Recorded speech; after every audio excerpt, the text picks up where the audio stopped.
নমস্কাৰ ৰিপৰ্টাৰ অগ্নি নিউজৰ প্ৰতিগৰাকী দৰ্শককে ৭৮তম স্বাধীনতা দিৱসৰ শুভেচ্ছা জ্ঞাপন কৰিছোঁ। আজি যেহেতু দেশৰ ৭৮তম স্বাধীনতা দিৱস আৰু স্বাধীনতা দিৱসৰ এই প্ৰাকখনত বিশ্বৰ প্ৰতিটো প্ৰান্ততে থকা প্ৰতিগৰাকী ভাৰতীয়লৈ জনাইছোঁ স্বাধীনতা দিৱসৰ অলেখ অলেখ শুভেচ্ছা আৰু শুভকামনা। আজি নতুন দিল্লীত দেশৰ ৰাষ্ট্ৰীয় পতাকা উত্তোলন কৰে দেশৰ প্ৰধানমন্ত্ৰী নৰেন্দ্ৰ মোদীয়ে। ৰাষ্ট্ৰীয় পতাকা উত্তোলন কৰি কেইবাটাও গুৰুত্বপূৰ্ণ মন্তব্য কৰিছে বিকাশ আৰু প্ৰগতিৰ হৈ কেইবাটাও গুৰুত্বপূৰ্ণ মন্তব্য কৰিছে দেশৰ প্ৰধানমন্ত্ৰীগৰাকীয়ে। লগতে অতি সোনকালে ভাৰতবৰ্ষ বিশ্বৰ তৃতীয় বৃহত্তৰ অৰ্থনীতি হ'ব বুলিও আজি স্বাধীনতা দিৱসৰ এই দিনটোতেই মন্তব্য কৰিছে দেশৰ প্ৰধানমন্ত্ৰী নৰেন্দ্ৰ মোদীয়ে। লগতে নৰেন্দ্ৰ মোদী আৰু কি মন্তব্য আগবঢ়াইছে স্বাধীনতা দিৱসৰ পতাকা উত্তোলন কৰি সেয়া আমি পোনপ্ৰথমে আপোনালোকক শুনাব লৈছোঁ।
The arrival of Prime Minister Narendra Modi at the dais.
सामने से प्रस्थान कर रहे हैं और यहाँ पर वायु विचरण करते हुए नजर आ रहे हैं दो advance light helicopter line astern formation में, जहाँ पर विंग कमांडर अंबर अग्रवाल और विंग कमांडर राहुल नैनवाल पुष्प वर्षा कर रहे हैं उपस्थित जन समूह पर।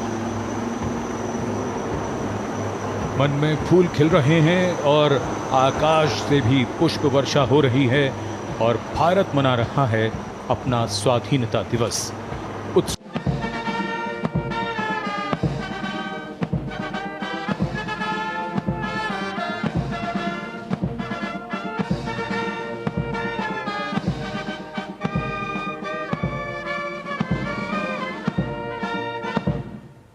देशवासियों, हम ये न भूलें कि देश उस परिस्थितियों से भी दशकों तक भी आजादी के बाद समय बिताया है जब होती है चलती है, अरे यार ये तो चलेगा, अरे हमें क्या मेहनत करने की जरूरत है, अरे मामला है अगली पीढ़ी दिखेगी, अरे हमको मौका मिला है यार मौज कर लो, आगे वाला आगे का जाने, हमें क्या करना है, हम अपना समय निकाल दें, अरे नया करने जाओगे कोई बवाल उठ जाए, पता नहीं क्यों देश में स्टेटस को का माहौल बन गया था, जो है उसी से गुजारा कर लो, यही का माहौल बन गया था।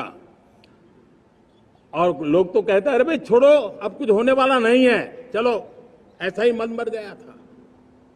हमें इस मानसिकता को तोड़ना था, हमें विश्वास से भरना था और हमने उस दिशा में प्रयास किया। कई लोग तो कहते थे, अरे भाई अगली पीढ़ी के लिए काम हम अभी से क्यों करें, हम तो आज का देखें।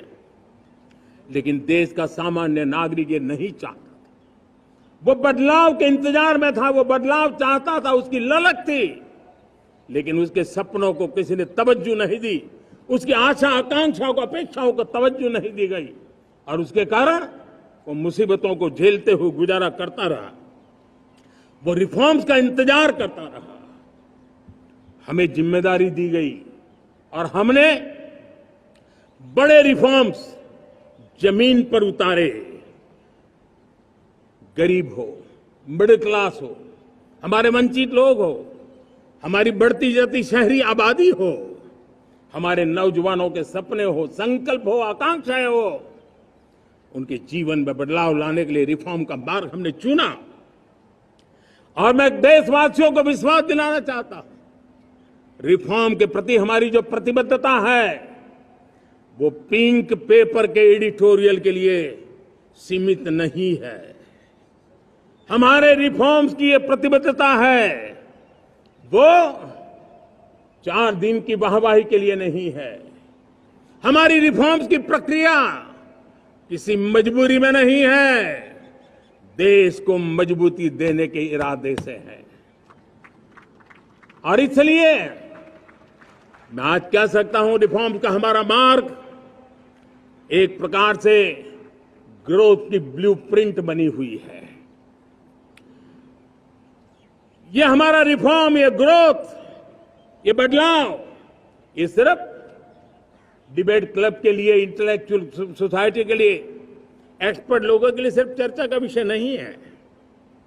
साथियों, हमने राजनीतिक मजबूरी के कारण नहीं किया है।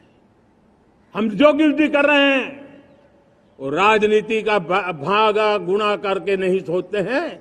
हमारा एक ही संकल्प होता है, नेशन फर्स्ट, नेशन फर्स्ट, राष्ट्रहित सुप्रीम, ये मेरा भारत महान बने, इसी संकल्प को लेकर के हम कदम उठाते हैं। साथियों, जब रिफॉर्म की बात आती है, एक लंबा परिवेश है। अगर मैं उसकी चर्चा में चला जाऊंगा तो शायद घंटों निकल जाएंगे, लेकिन मैं एक छोटा सा उदाहरण देना चाहता हूं। बैंकिंग क्षेत्र में जो रिफॉर्म हुआ, आप सोचिए बैंकिंग क्षेत्र का क्या हाल था। न विकास होता था, न विस्तार होता था, न विश्वास बढ़ता था। इतना ही नहीं, जिस प्रकार की कारनामे चले उसके कारण हमारे बैंक संकटों से गुजर रहे थे। हमने बैंकिंग सेक्टर को मजबूत बनाने के लिए अनेकविध रिफॉर्म्स किए और आज उसका कारण हमारी बैंक विश्व में जो इन्हीं गुने मजबूत बैंक के हैं, उसमें भारतीय बैंकों ने अपना स्थान बनाया है। और जब बैंक मजबूत होती है ना, तब फॉर्मल इकोनॉमी की ताकत भी बढ़ती है। जब बैंक की व्यवस्था बन जाती है, जब सामान्य खास करके मध्यम वर्ग के परिवार की जो रिक्वायरमेंट होती है, उसको पूरा करने की सबसे बड़ी ताकत बैंकिंग सेक्टर में होती है।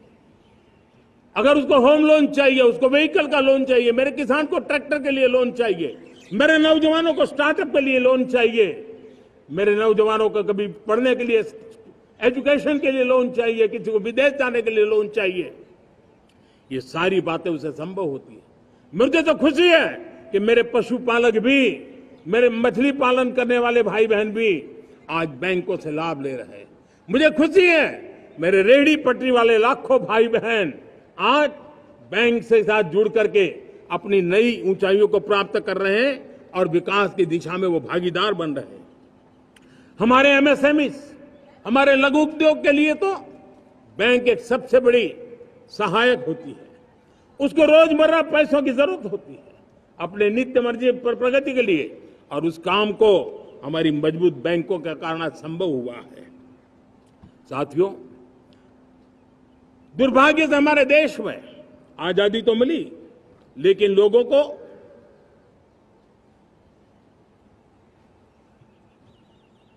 एक प्रकार से माई बाप कल्चर से गुजरना पड़ा। सरकार के पास मांगते रहो, सरकार के पास हाथ फैलाते रहो, किसी की सिफारिश के लिए रास्ते खोजते रहो, वही कल्चर डेवलप हुआ था। आज हमने गवर्नेंस के इस मॉडल को बदला है। आज सरकार खुद लाभार्थी हितार्थी के पास जाती है। आज सरकार खुद उसके घर गैस का चूल्हा पहुंचाती है। आज सरकार खुद उसके घर पानी पहुंचाती है। आज सरकार खुद उसके घर बिजली पहुंचाती है। आज सरकार खुद उसको आर्थिक मदद दे करके विकास के नए आयामों को सर करने के लिए प्रेरित करती है, प्रोत्साहित करती है। आज सरकार खुद नौजवान के स्किल डेवलपमेंट के लिए अनेकविध कदम उठा रही है। साथियों, बड़े रिफॉर्म्स के लिए हमारी सरकार बहुत ही प्रतिबद्ध है और हम इसी के द्वारा देश में प्रगति की राह को चुनना चाहते हैं।